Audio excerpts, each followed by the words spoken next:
तो चलिए शुरू करते हैं। एक बार की बात है, एक शिष्य और उसका गुरु जंगल से होते हुए अपने गांव जा रहे थे। अंधेरा हो चुका था। शिष्य ने अपने गुरु से कहा, गुरुजी काफी रात हो चुकी है, अगर आप कहे तो आज की रात किसी के पास के गांव में गुजार ले। गुरुजी ने कहा ठीक है। वे पास के गांव में छोटे से घर के पास जाकर रुके। तब शिष्य ने दरवाजा खटखटाया। उस घर से एक गरीब आदमी बाहर आया। तब गुरु ने कहा, अंधेरा काफी हो गया है, क्या हम आज रात के लिए रुक सकते हैं? गरीब आदमी बोला, क्यों नहीं, आप दोनों अंदर आ जाइए।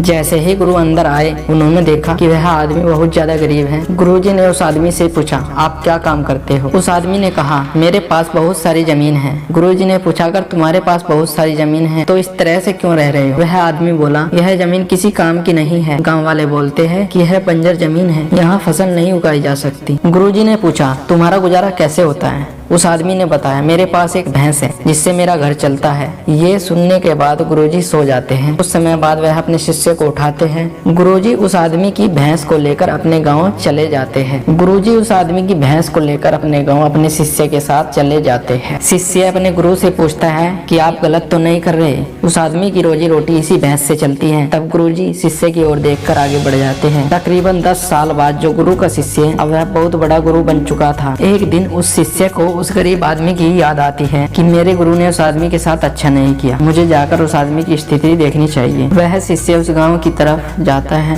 और देखता है जहां पर गरीब आदमी का झोपड़ा था, वहां पर आलीशान महल बन चुका था। उसके पास बड़ी बंजर जमीन में फल फूलों के बगीचे थे। तभी उधर से उस घर का मालिक आ जाता है। शिष्य उसे पहचान लेता है और उस आदमी को बोलता है, तुमने मुझे पहचाना? मैं अपने गुरु के साथ आया था, हम एक रात के लिए आपके यहाँ रुके थे। वह आदमी उसे ही पहचान लेता है और बोलता है कि उस रात आप कहाँ चले गए थे? और उस रात मेरी भैंस भी कहीं चली गई थी, मेरे पास कोई रास्ता नहीं था, तो मैंने अपनी जमीन पर मेहनत की और फसल निकल आई, और आज मैं इस गांव का सबसे बड़ा और सबसे अमीर आदमी बन चुका हूँ। ये सुनने के बाद शिष्य की आंखों में आंसू आ गए। ये सुनने के बाद शिष्य की आंखों में आंसू आ गए और उसे ये बात समझ आई और वह रोने लगा। इस कहानी से शिक्षा मिलती है कि तुम्हारे पास भी भैंस जैसी कोई चीज तो नहीं है जो तुम्हें आगे बढ़ने से रोक कर रखे।